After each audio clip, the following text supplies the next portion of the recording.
Hello dear student, कैसे हैं आप सब। आशा करती हूँ आप सब बहुत अच्छे होंगे। तो बच्चों, आज हमारी हिंदी की क्लास सेकंड का चैप्टर नंबर 8 स्टार्ट करते हैं। बच्चों, हमारे चैप्टर का नाम है अनमोल खजाना। ठीक है, तो बच्चों अनमोल खजाना कैसा होता है? जो बहुत ज़्यादा प्रिय होता है, एकदम मतलब जो स्पेशल होता है, तो अनमोल होता है, तो उसे अनमोल खजाना कहेंगे। ठीक है, सबसे पहले देखेंगे बच्चों, स्वर्ण नगरी में एक भिस्ती रहता था। ठीक है,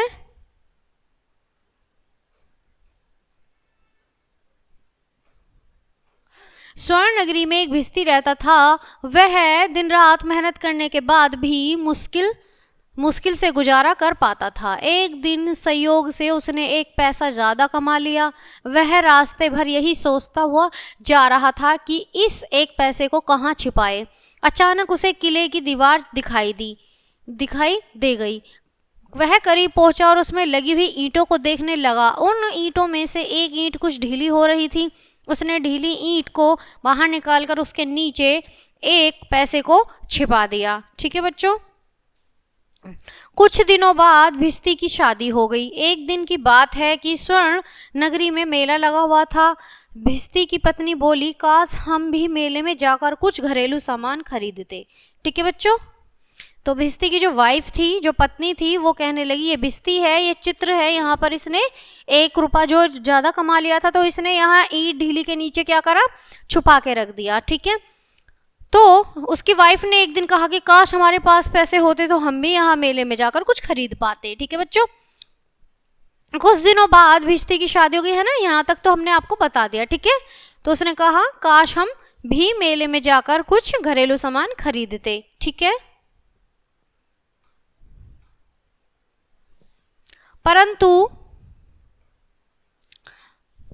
परंतु हमारे पास पैसे तो है नहीं।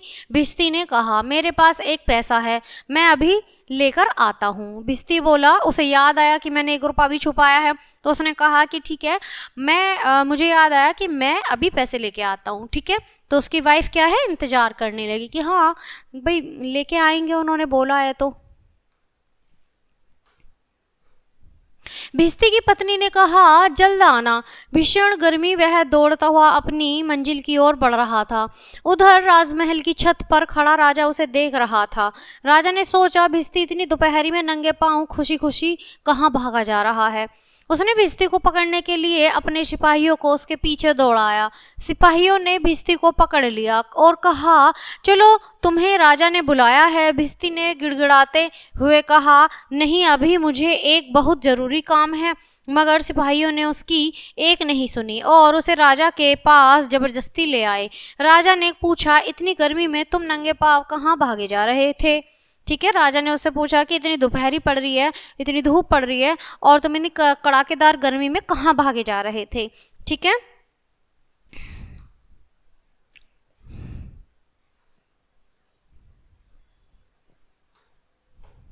तो बच्चों देखो, भिस्ती ने विनती करते हुए कहा, मुझे मेरी इच्छा जला रही है।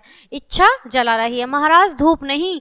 राजा ने पूछा, ऐसी कौन सी इच्छा है तुम्हारी? देखो, जो भिस्ती था उसने कहा कि मुझे गर्मी की परवाह नहीं है, मुझे गर्मी नहीं जला रही, मुझे तो मेरी जो इच्छा है मन में वो जला रही है। ठीक है, तो राजा ने पूछा कि ऐसी कौन सी इच्छा है तुम्हारी? तो भिस्ती ने कहा, आपके महल की उत्तरी दीवार में छिपे अपने खजाने को निकालकर अपनी पत्नी का मन बहलाना चाहता हूँ। राजा ने पूछा, क्या तुम्हारा खजाना बहुत बड़ा है? तो राजा ने पूछा, भाई तुम्हारा जो खजाना है क्या वो बहुत बड़ा है? तो भिस्ती ने गर्व से कहा, हाँ महाराज, पूरा 1 पैसा है, 1 पैसा राजा। ठीक है, तो उसने जवाब दिया कि भाई 1 पैसा है मेरा।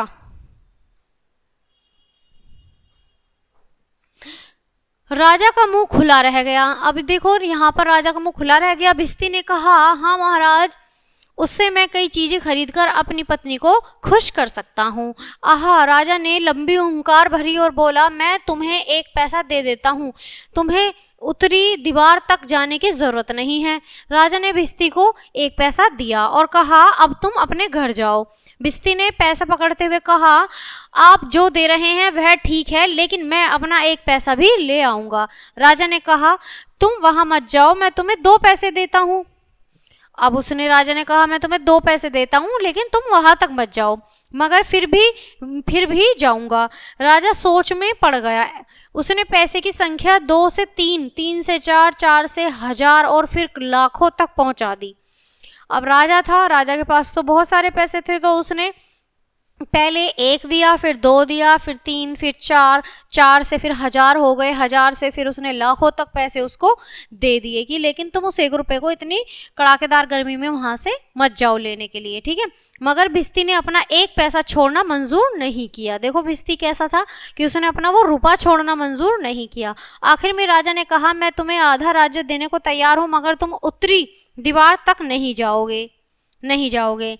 तो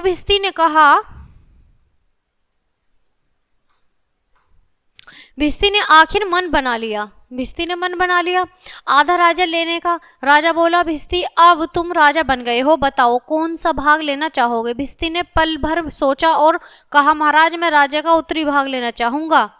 आखिरकार राजा ने हार स्वीकार कर ली। इस प्रकार भिस्ती आधा राज्य प्राप्त करने के साथ साथ उत्तरी दीवार में संचित अपनी पूंजी 1 पैसा प्राप्त करने में सफल हो गया।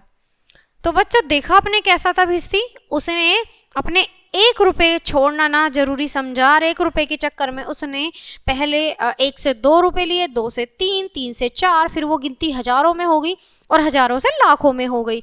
और लाखों में गिनती होने के बाद भी उसको संतुष्टि नहीं मिली। उसने कहा, मैं लूंगा, फिर भी अपना रुपया छोड़ूंगा नहीं। तो तब राजा ने अपना आधा राज्य दे दिया। और आधा राज्य देने के बावजूद भी जो भिस्ती था उसने कहा कि मैं जो अपना मतलब राज्य है आधा, वो कहाँ, उत्तरी दिशा में लूंगा, जिस दिशा में उसका 1 रुपया छुपा हुआ था।